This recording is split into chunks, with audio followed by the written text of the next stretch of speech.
What's up, everyone? It's Karthik with MoneyVest. Welcome on board for our Friday, November 14th market open live stream. Hope you all are doing great. The markets are not. We are seeing a pretty substantial drop pre-market as volatility is also getting higher, up over 13% now. So since my video came out, we're up another 3 to 4%, getting up to over 22.5%.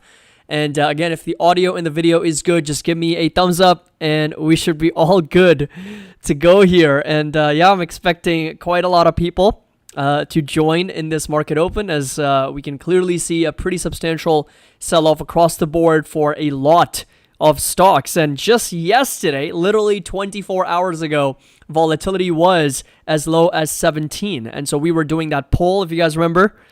Right? If you guys remember correctly, we did the poll yesterday when we were doing our pre-market live stream.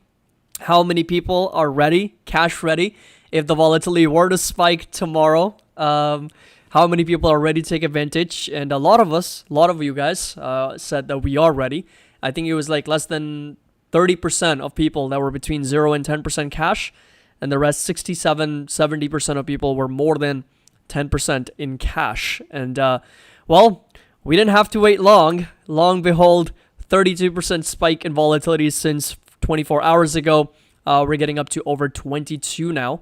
As pre-market, we are seeing a substantial drop. Now, the question is, obviously, do we buy or do we wait, right? And the answer is we have to see where the MoneyVest index opens, because I think it's going to most likely open below 3 for QQQs. So for the NASDAQ 100. It's going to open in uncertainty for the first time since April. So if you look at this chart right here, and right now we are at 3.10, so 3.1 as of November 13th. But then if you scroll back, the last time we were actually below 3 was back on April 29th. So April 29th was the last time this year we were sitting at under 3, right? So we were sitting in uncertainty. I'm very curious to see where this index opens as soon as market opens here. And then, of course, we were in fear and even in panic during the first week of April, during the tariff tantrum between the US and all the other countries. And since then, we have just been on this huge run-up. We did see quite a lot of dips. So every time we come down to the neutral zone, that's a dip in the market. And then we push right back up to optimism and greed. And then right now we're sitting at just over 3.1, which, like I said, I do expect this number to open at under 3 for the first time since April 2025. And then the question becomes, where is the market structure? So if you come over to the S&P 500, as mentioned in my previous update, it's very possible that, look at that SPY opening below that 50 EMA, similar to what happened on last Friday. So last Friday also, you'll notice that we gapped up on the VIX. So it's every Friday, right? We were talking about this literally yesterday. Every Friday seems to be one of those big volatility spikes, markets coming down. But, since April, most Fridays, most market dips have been bought up. So that's the last Friday's wick on the volatility. So that was the massive wick here as we were trading up to 22, literally exactly where we are right now. And then, of course, buyers stepped in, as you can see right there. That's the wick on the S&P 500. So that's the wick on the downside. Buyers step in. We push right back up. And then the following week, so in other words, we talked about Monday, Tuesday. And it's kind of funny because I mentioned this on November 10th, which was obviously Monday. So let me see if I can bring up that post. But that was quite hilarious that I mentioned that I'm not a betting man. But if I were to bet... so this right here is what I mentioned in our Discord. I'll just bring it up. So 1 second. Okay, so this right here, as you guys can see, was what I wrote. So, someone asked me green or red week. This was on November 10th. And I said, don't like to predict, as you know. But if I were a betting man, I'd say we see some green and then fade that move to close red in the week. Let's see. So again, I don't like to predict, right? But that's what we're kind of witnessing now, is that the last 4 days, Monday, Tuesday, was pretty green. We saw a nice little push higher, and then we printed a lower high. This is exactly what I was a little bit worried about, in the market, that if you were to see a lower high, that could, scream more weakness from a market perspective, and that was like a technical rebound or a dead cat rebound in the market earlier in the week, and we're seeing a little bit of that continuation. So the question for today, which is the most important question for all, is are the buyers going to step in today, as we witnessed last Friday? So that's the question, right?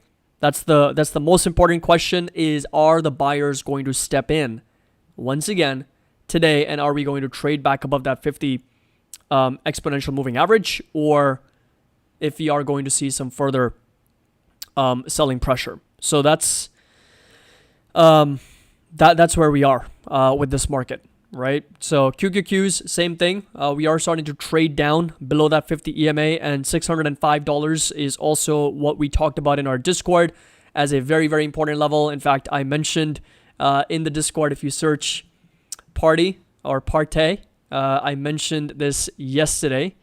Let me see, 50 EMA. Scroll down a little bit. We've got a lot of really, really good posts from Tempelhof. Definitely do read it once you get the time. But there we go. This is the post. $605 is the 50 EMA, a break and close below 605, and we start the party. And that's exactly where we are. We're starting the party right now, as it is now trading under $600. So that's where we are. Again, thank you so much for joining, everyone. Good morning, good morning. Now I'm going to get to all the questions and all the comments here. Markets are crashing. Happy Red Friday to everybody. Good morning. Who is smiling? Panic. MicroStrategy's dumped a bunch of Bitcoin. I guess it feels not as bad as being a 70% crash. What do you think about QQQs? It went under $600 pre-market, so we were just talking about that earlier. Black Friday sales are starting early. Absolutely. Black Friday is here, so November is the new October for market now. Do you accept buyers stepping up today? If so, at what levels for the SPY? So once again, I think it really is going to come down to whether we close above that 50 EMA or not. I think if that level gets broken, I've got a very, very important number to show you, and that number is actually on our MoneyVest platform. So if you come over to the market, actually on the dashboard side, and by the way, December 1st is our official relaunch of the new website, which is what this is going to look like with a lot of new data sets and models. So definitely, join and subscribe if you want to before then. But this right here is the number. So this is consecutive days above the 50 simple moving average. The S&P 500 just concluded 137 days above the 50 simple moving average. And then the NASDAQ right now is at 137 days also. So if you actually break below this number, we would be breaking a 137-day streak, and that would be a lot of weakness in the market. So last time we were trading below the 50 EMA or 50 SMA was back on April 28th. So this is precisely also the level where the MoneyVest index was below 3. So both of those things would be coinciding really well, which is last time trading below the 50 EMA, last time we were under 3. And so those characteristics definitely align very well. So that's the question. Are the buyers going to step in, or are we going to see some more selling pressure? So for QQQs, the level is 605. So I'm just going to mark that over here. It's $605. We just need to break above that. And then for S&P 500, that level is going to be around 667, call it 668, which is, it's not that far off from those levels. So it's possible that, buyers do indeed step in, push us back above those levels. But again, we'll find out and see where we close in about 6.5 hours from now. Volatility also continues to trade to the upside, up over 12%. So, do we think Max 7 stocks fall to fair value as per the shopping list? I think so. I think, given that they are trading at a bit of a premium and rich valuations, it's very possible that, a lot of them trade down. Not exactly, let's say, to those fair values, but at least close to it. And again, a lot of the times, we get comments, these levels are never going to get hit, but we're not that far off, right? We're 11%, 29% away for some of these Magnificent Seven. Some are even already trading at the fair value. Some are 14% away, 15% away, 16% away, 17% away. So they don't seem too far-fetched now, do they? And that's exactly what they're pricing in for, right? They're exactly pricing in for a scenario like right now, where if you are seeing some kind of correction, if you are seeing some kind of a dip in the market, and a prolonged bear market, then these stocks start to become very attractive, and that's exactly what I've already priced into a sell-off. And it's also quite noteworthy that Warren Buffett's cash pile has been increasing. We've seen Howard Marks kind of trading in the credit markets as opposed to the equity markets. That just shows you that there is a lack of opportunities in the market, right? Apart from the AI momentum trading, a lot of the stocks that have been hyped up quite a bit in 2025, there's not a lot of true discounted value in this market because of how high we've been trading. And price and value, kind of move in inverse to each other. As price goes up, value starts to go down, reward starts to go down, and risk starts to go up. So as prices come down, which is what we're seeing right now, that's a good thing, right? Because risk is coming down. We're sort of de-risking in this market right now as prices are coming down. So that's exactly what we want as investors long term. So MoneyVest Index is last updated November 13th, 12:49 p.m. Yep, so that's going to be, I think my time is when it's going to be looking at. So if you come over to the MoneyVest Index here, so yeah, last 12:55 a.m. last updated on November 14th, GMT +4. So again, that's what I see here on this one, and then of course the other one, it will get updated as soon as the markets open. So how long does the VIX stay high? Not a long window to buy, right? So that's the thing. You can trade when the volatility is high. So yes, when the VIX is high, it's time to buy. But markets can actually go into this prolonged bear market as well, which is a downward structure, like lower highs, lower lows. That's exactly what we witnessed back in 2022. So what we have right now is a very simple pattern of higher highs and higher lows, right? So this is the pattern for this market. It goes up, pulls back, goes up, pulls back, goes up, pulls back, gets bought up in that dip here at the 50 EMA, it goes up, so that's been the pattern for the market. And every time volatility goes up, comes back down, goes up, comes back down, goes up, comes back down, goes up, comes back down. And those are the dips, right, that we're witnessing for the S&P 500. Those are the dips in an uptrend. Now, the same concept applies right here, right, in a volatility spike. The only difference is that if you go into a downtrend, right, a lower highs and lower lows, volatility tends to be a bit more elevated than usual.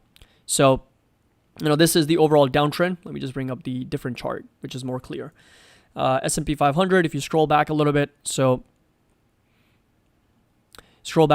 this is the 2022 bear market. And you can clearly see from its highs of July all the way to October, that was a very, very strong downtrend for the entire market, right? So we essentially witnessed a lot of selling pressure. That was even a smaller downtrend. This was the bigger downtrend, right? So from the beginning of 2022 all the way to October of 2022. So nice 10 months of selling pressure.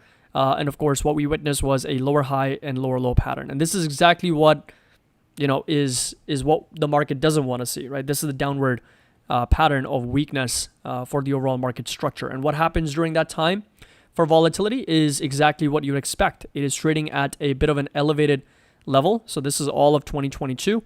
So you can see that it is pushing higher, coming back down, pushing higher, coming back down. So yes, it doesn't stay up there for very long, but it can go up there more frequently, right? So when the VIX is high, it's time to buy, but there are no restrictions to how many times it can actually go higher. So, that's the thing. In 2022, we saw a lot of volatility spikes. The MoneyVest Index coming down to below 2, below 2.5 quite a few times. You can actually see that on our platform. So if you come over to this tabular view, and then let's look at uncertainty. In 2022, look at this. We had 12 triggers of uncertainty, and then we had 9 triggers of fear and 4 triggers of panic. In 2009, we had 4 triggers of panic. 2022, also we had 4 triggers of panic. So it's not that, if the volatility is high, it's time to buy. Yes, but it can actually go higher multiple times in a year, similar to what we're looking at in the MoneyVest Index, right? Just because it's in panic doesn't mean that we have to go all in. And then, of course, markets can recover a little bit from there, but we can be back down. That's why we look at the technical overall structure along with the volatility, along with the MoneyVest Index to better understand whether it makes sense to dollar cost average, and if so, how much, right? Because one of the questions that Volatility and Money Invest Index don't answer is how much do you see it, right? How much to actually buy? And that's going to be investor specific. Stoya, you can find the Discord link is going to be pinned up top, but I'll share that with you here also. It's going to be, pinned up there, but, if you want to join again, I'll paste that link over here as well. Okay, so let's look at some other comments. What percent of cash do you like to sit on during times like these in the market? So somewhere between 10 and 20% I think is good. I think that's a good number to be at. Jeff is 50% cash waiting for the knife to stop falling. And so really it depends on investor to investor. I think everyone's risk appetite is going to be different. But we have a liquidity framework that kind of helps you better understand what percentage of cash I think one needs to be given the market circumstances. So can always refer to that liquidity framework. It's mentioned in our Patreon in a lot of our educational videos. It is there. Ian, down about 25,000 last 2 days. I feel ya and more. I know there's a lot of members in our community that are down hundreds of thousands. I mean, 6 figures and more. And so I totally understand. This is the kind of market that definitely makes you want to throw up, but hey, we've been through this many times before. This is not the first time, and I can tell you this is certainly not the last time either. So that's why we have these therapy sessions. Am I right? So what stocks are you eyeing, Caddy? So again, just a lot of the high quality names. We'll be looking into Meta. We'll be looking into Microsoft. We'll be looking into NVIDIA, even Advanced Micro Devices. Then again, going through the shopping list, we got Fortinet, we got Axon, we got Mercado Libre. There's a lot, right? There's a lot to choose from. And I think it's really important to, do your analysis, spend 30 minutes to an hour on each company, figure out which company you really like, that you believe in, that you can actually have a thesis on, and then having your own plan on those stocks. So, it's the worst thing you can do is piggyback off of someone else's conviction, just because someone else has confidence in that stock. Piggybacking off of their confidence can be the worst thing to do, because in times like right now when the markets are selling off and these stocks are down 20-30%, the person who has not done the research or is not themselves confident will be panic selling, versus the person who's done their research, is confident, has the conviction, will be holding and buying, right? That's going to be the difference. So that's why it's very important to have your own story with every stock, every asset that you buy. It's good to brainstorm ideas. It's good to have that discussion and talk to about other people with those stocks and with those, ideas. But having your own conviction is so important, because if the market starts tanking, you don't want to not have confidence in what you're holding, because then you're just going to panic sell. So Lamp, love the last couple of weeks and days to test my mental control. I'm failing, but trying to stay positive. Karthik is always so positive and encouraging. Thank you so much. I appreciate that a lot. And let's take a look at some stocks here, shall we? Let's do that. We've got about 20-25 minutes here, and let's look at some stocks together. Then we save some cash and buy the peaks on volatility more times. Yes, that's exactly the whole point. That's literally what we talk about on the channel the whole time, is like, be cash ready. When volatility spikes, it's time to buy. When money invest index is low, it's time to dollar cost average once again. So, and also what we're witnessing right now is a bit of a divergence, right? So S&P 500 and NASDAQ divergence is actually quite interesting, because we are seeing S&P sell off, but not as aggressively as the NASDAQ. And that's also pretty evident in the money invest index as well. QQQ is closer to uncertainty. S&P 500 is still pretty neutral. And even in the market breadth, right? More stocks are trading below their 20-day, 50-day moving averages in the NASDAQ than they are in the S&P 500. And then if you come take a look at the RSP, which is equal weighted S&P 500, it's actually been trading sideways for quite some time. And year to date, it's only up over 6.6% versus the actual S&P that's up over 12 to 13%. And that, once again, is pretty clear on who's driving this momentum. So where is that momentum going to fade first? That is your Magnificent Seven in technology. Okay, let's look at it. Hello, Caddy from Los Angeles. It's raining outside. Wow. So it's raining and the markets are selling off. Hello from Greece. George, thank you so much for joining. Hope you're doing great. And let's take a look here. BITX, so Bitcoin, Crypto is in its own world right now, trading down to 95,000. Huge breakdown, right? Pretty significant breakdown. And that's exactly why we have these resistance levels. And of course, the fact that it's in a downtrend to understand that, okay, we're not out of the woods yet. If anything, we are right in the middle of it. So, it's like lower highs and lower lows. And next support, unfortunately, is going to be sitting down as low as 90K. So before we get down to 90K, it's possible that we get a nice little bounce back up to 102. That's the lower high inside this downtrending channel. And Ether also has been in this downtrend, right? So lower highs, lower lows, getting rejected constantly. And that's the overall pattern right now for both Ethereum and Bitcoin. And as a result, BITX also is no different, selling off over 4.9, almost 5%, down to $36 at the moment for BITX. Tesla. Finally breaking down below 400. So, obviously I had the $500 calls. I have the $600 calls, both of them expiring in December. So next month. It's been a long journey. We got up to as much as 475. I was kind of fearful of my $500 calls, but now they're absolutely going to print. And that's why it's so important to also hedge, right? It's so important to hedge your positions because, you make the damage less worse, right? Obviously, in days like today, if you're simply a stock-only portfolio, which is totally fine. I mean, if you're okay with that volatility and if you just want to buy and hold, that's totally understandable. But if you can hedge your positions a little bit, it really pays. It's nothing but buying insurance, right? You're just hedging your portfolio, and the damage is a lot less bad in times like right now. So yes, I'm hurting, but I'm hurting a lot less with the covered calls that are going to print. Like Iron covered call up 95%, HIMS covered call, BITX covered call. We got Tesla covered call, Palantir covered call that's going to be up a lot today. What else? Ethereum covered call. So all of them are going. SoFi covered call. SoFi. We haven't even talked about SoFi.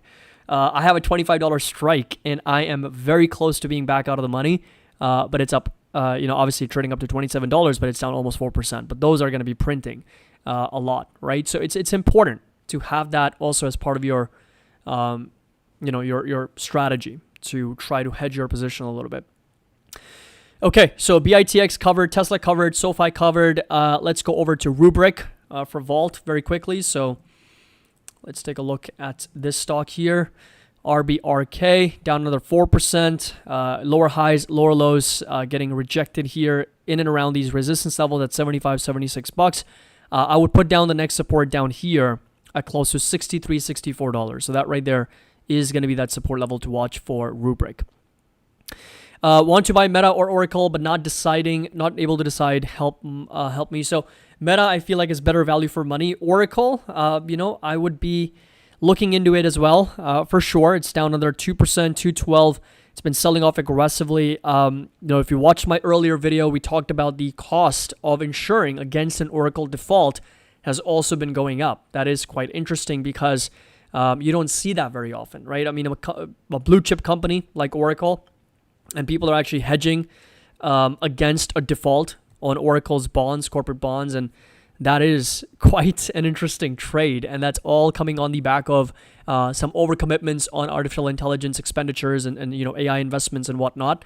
And so if that is, over the next couple of years going to be a bit of an overestimate or an overpromise and an underdeliver, then a lot of these companies are really just, playing with valuations right now because they will get repriced so aggressively. Because right now, Wall Street is all happy about AI investments, but if that doesn't materialize into something more meaningful to the bottom line, then a lot of that money spent was not recovered with the return on capital. And I think Meta is probably one of the reasons why it's been selling off is because Wall Street doesn't see the benefit of Meta's AI spending returning back in advertising dollars because the marginal benefit to more specific ad targeting versus what they're spending in building this infrastructure is not a 2-to-1 ratio, right? They're not getting $2 in ad revenue back for every $1 they're putting into AI spend. Wall Street is calling it more, 1 to 0.5, meaning that their marginal increase is not worth the extensive investments they're making in AI. They're not even making it a one-to-one trade. They're essentially saying that, yeah, Meta's ad targeting is not going to boost significant revenue versus what they're spending. But other companies, hyperscalers, yes. I mean, they're spending on AI to build capacity, to build data centers, to be able to lend that data center space out, compute power out to other companies so that they can run their models. So that directly equates to the revenue that they can bring in. But then the question becomes, are we at an equilibrium with regards to supply demand? I don't think we are, but valuations need to be evaluated because there's a lot of companies running on AI expenditures, on AI investments without anything to show for it right now. So their businesses are strong, but their valuations are built on the future. And so as a result, that's what the markets are kind of repricing at the moment. Again, nothing really has changed, right? I mean, if you consider, if anything, things have improved, right? So why the sell-off now? It kind of always makes you wonder because, we've gone through the tariff tantrum. We are in a quantitative easing cycle. I mean, Federal Reserve is cutting rates. Unemployment is good. Trade negotiations, trade deals are being struck. If anything, we are in a better position than where we were like a few months ago. A few months ago, there was more uncertainty. So stocks don't need a reason to sell off. They can just one fine morning, they can Wall Street and big money can decide that we're overvalued and let's just take profit. And we kind of looked into the 13F filings as well. We saw massive liquidations already. Like if you think about the 13F filings, right? If you come over to any big stock, let's just come over to Tesla. There was a significant drop in the number of institutional funds holding on to these companies. Right there. I mean, from 3986 down to 3,000. So what happened to the other 900 institutional funds that were holding on to Tesla? Exited out of their positions completely, right? So they're no longer filing Tesla as a position. So that's a big drop in value, right? So 502 billion worth of holdings down to 365. So that's a pretty substantial drop. And, it doesn't take a genius to kind of deduce that, okay, there's big money leaving the market for these stocks. Same thing is true for NVIDIA, right? So NVIDIA also had a pretty massive liquidation from 5,600 funds down to 4,000, 1,600 funds. Just said goodbye to NVIDIA from 2.5 trillion to 1.5 trillion in holdings.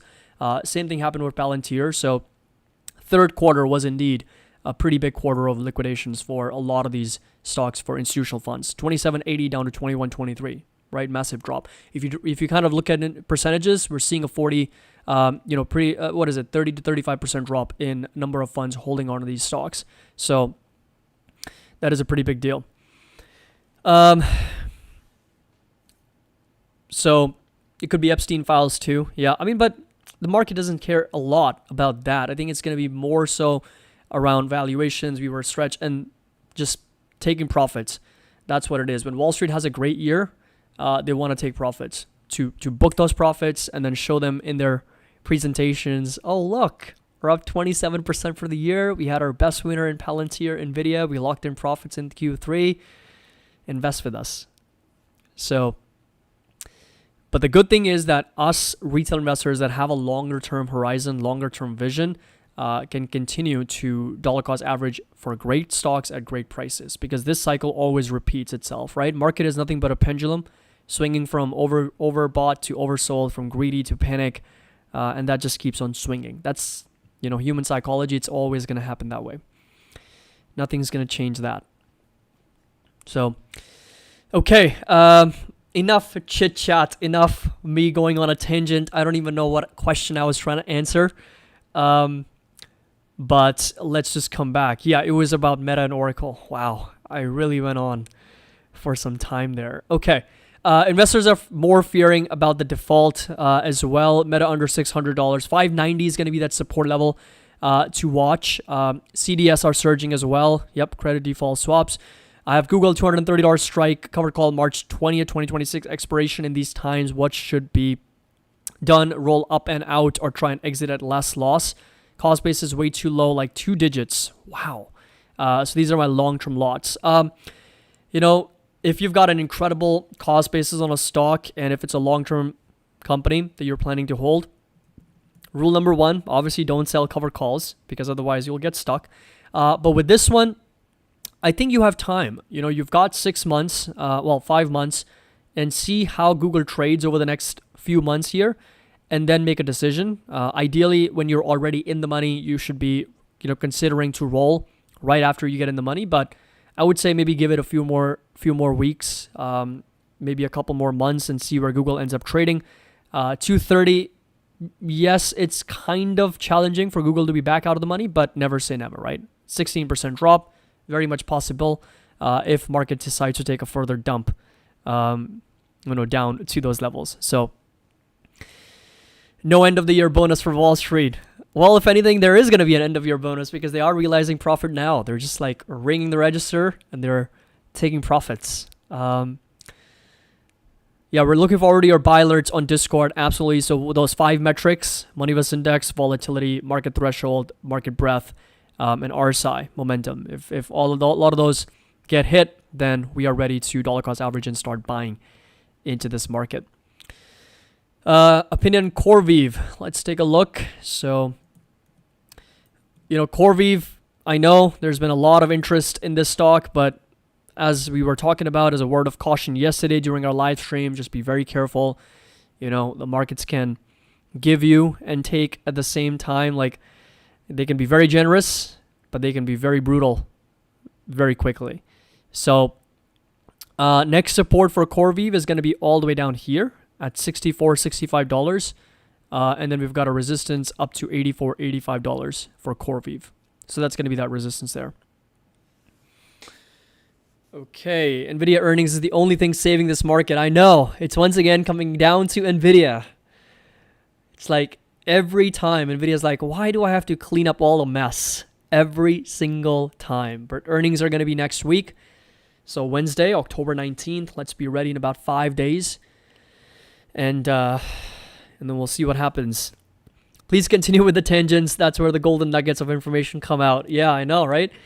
We start talking about a whole different things, and then there's more and more data points, more things start coming out.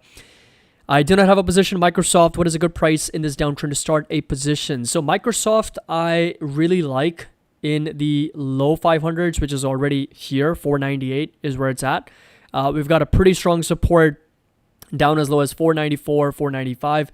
So that can be a good starting point for Microsoft as it has bounced off of these levels. But if you do break down further from these levels, then the next support is going to be down at 460s. And let me just quickly, just for Microsoft, we can take a look. So that's going to be right there. We got a light buy at $400 and then a heavy buy at $382. So we've got some ways to go for Microsoft, but 464, 465 is going to be a pretty strong support after this support right here. So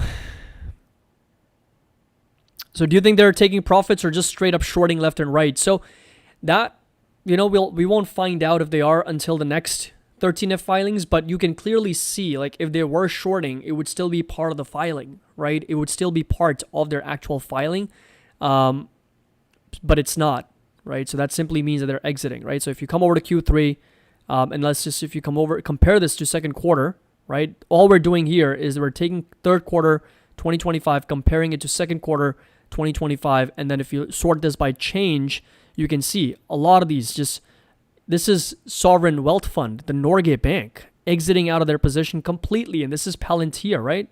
Yeah. So Palantir, 24 million shares sold. Healthcare of Ontario Pension Plan, 2 million shares sold.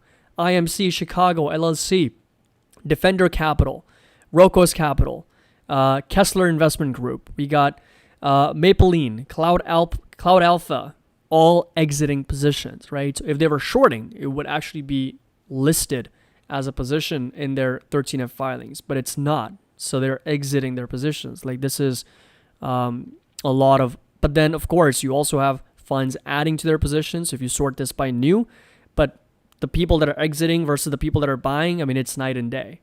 We had a 23 million liquidation from the wealth fund, the Sovereign Wealth Fund of Norway, versus Cardano Risk Management is the most, 647,000. And this is, again, smaller positions, 18,000, 20,000, right? 100,000, 100,000. So yes, Some funds have started new positions, smaller quantities, but the ones that are exiting are liquidating in the millions. And so the net effect is what I showed you in the previous video, the video that I did, I think, last week. The net effect was that, okay, we did see Q3 massive liquidations. And that's true for a lot of stocks. You come over to NVIDIA. Let's compare the third quarter filings, again, released on September 30th versus second quarter. So what do we have here is by change.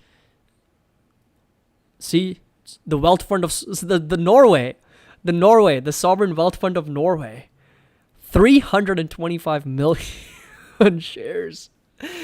Wow. And then you got either other capital, other funds like 558,000, 200,000, so on and so forth. And of course, the newer ones, we have a few adding about a couple million, but nothing comes close to them. So yeah, that's where we are. And, you know, it is cyclical. I mean, everyone's got different objectives. So, you know, I read a book called Capital Allocators by Ted Seitz, goes into the Wall Street world, institutional investors, and, you know, just large capital allocators. And sometimes we forget that, you know, everyone's got a different objective. You know, like a wealth fund, sovereign wealth fund managing multiple trillions or hundreds of billions is not in the game of generating pure alpha. It's not like, oh, I want to beat the S&P 500 every single year. Sometimes they just want to preserve capital and beat inflation, right? We always think about S&P 500 as being the benchmark, but for some funds, the benchmark is inflation. They just want to grow wealth, you know, 20, 30 basis points better than where inflation is. And they've done their job. So that's why, you know, when they have some good gains, they take profit and they rotate it into something else, more defensive. It doesn't necessarily speak a lot about the market. Yes, the markets in general, as we have talked about it, can be trading at a premium and certainly can be overvalued. But you know, like we said yesterday, like if somebody's selling, they're not selling because they're bearish on the market, but because they have their own circumstances at play. Okay, yeah, BlackRock didn't exit. That's true. If anything, I think a couple different firms added more to their positions, but we'll see if the buyers do indeed step in today. In about 5 minutes, the markets will open. Again, thank you so much for joining, everyone. Definitely do drop a like, subscribe if you haven't already. I would appreciate that. And let's just come over to a few more questions. So, who's buying the NVIDIA dip? Dave, are you buying the NVIDIA dip here? What's up with Blurry shutting doors? Yeah, Barry exiting. And of course, shutting down the hedge fund.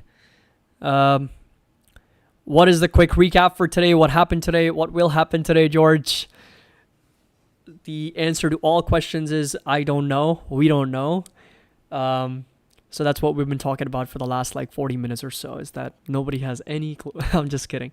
No, we had a pretty good discussion about where the markets are and where we could be looking at. It really depends on whether we trade back above the 50 EMA or not. David says, I'm a buyer today, sir. That's amazing. Great. Good morning, Jose from Brooklyn, New York. Could you please let me know what you think about SYM? I believe that is Symbiotic. Let's take a quick look. Symbiotic. So support level for this stock is going to be all the way down to as much as $49.50. That's going to be that level to watch now. It is starting to get pretty oversold, 5% down pre-market. So, yeah, I mean, fundamentally, incredibly razor-thin margins there for this stock. So, long-term, I'm not looking into this as much, but support level right now, technically speaking, is going to be $48, $49. It is oversold, but that's where I could see it getting down to. Toby, if you knew, why aren't we trillionaires? Yeah, exactly. MoneyVest Index, it's going to get updated in about a few minutes here. NVIDIA setting up for a break and retest. Iron, did you look at? Yes, Iron we looked at earlier. Brutal sell-off, down about 6.8, almost 7%. It was much worse than this. And again, lower, horizontal highs, testing that support, broke down, and it's now actually going lower than where it did the previous times. There is actual weakness in the price action. So next support down as low as $39.40 and resistance all the way up here at close to $48, $49. So HIMS, let's take a quick look. Continues to bleed down another 2.5. Unfortunately, next support is going to be down here at $30. I could see HIMS getting down there, but there is one more support for us to look at $34, $35. That's going to be aligned with this previous resistance. Very strong support down to as low as $30, $35. So that's where we are. Black Friday is indeed here for us. And let's see if the 50 EMA acts as a resistance or if it's going to be recaptured by the bulls. What do you guys think? Who is betting money on today? On bulls or bears?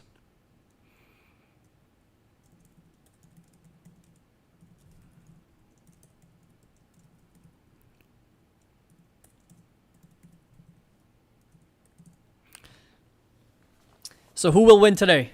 What do you guys think? Who is going to win today? The bulls, the bears, or the kangaroos? Whose team are you betting on? Are we going to get bought up? Are we going to see that 50 EMA get recaptured? The bulls are going to come strong after the open? Or are we going to see the bears take on full control and just not let the bulls breathe? Or wild card entry from the kangaroos and just trade sideways? So betting is haram, Toby. We're not betting. We're just polling. This is called polling. There's no money involved here, obviously. We're just polling. So betting on the bulls, like you said, we're better off today than we were months ago. Yeah, I mean, from fundamental macro perspective, we are better off with the level of certainty that we have. But then again, with the government shutdown, that added a layer of uncertainty that didn't need to be there, but we didn't get the data points, and now uncertainty around rate cuts. Markets are kind of leaning more towards a rate pause. But all things aside, I think the valuations is also a bit of a concern for the markets. I'm not a polling man. So 56%, more than half, are definitely expecting the bears to take on control here as we continue to sell off. Here we go. S&P opened just right there, right below the 50 EMA. And I'm going to bring up the QQQs here as well. Keep it on the 5-minute chart. Let's just put it on the daily. And we are obviously trading below those levels here. So markets are open. Everybody, this is where we are. These are the red levels that we're watching very closely. These are the 50 EMA levels. Volatility right now trading up to 22. It's up over 10.7%. And we'll see if buyers have any steam, any dry powder, any momentum, or if there's going to be a further sell-off in this market. So thank you so much for joining, everybody. I'm going to jump into our Discord, engage there. I'm sure there's going to be a lot of conversations happening right now. So definitely join if you want to be a part of the 48 plus messages that I have to catch up to. So definitely link's going to be down below if you're interested in joining. It's also pinned up top. We'd love to have you there. Again, we're going to jump in there, answer questions, talk a lot about what's going on in this crazy market. Thank you so much for joining. Happy investing. Hope you all have a great weekend. I'll see you back on Monday morning for another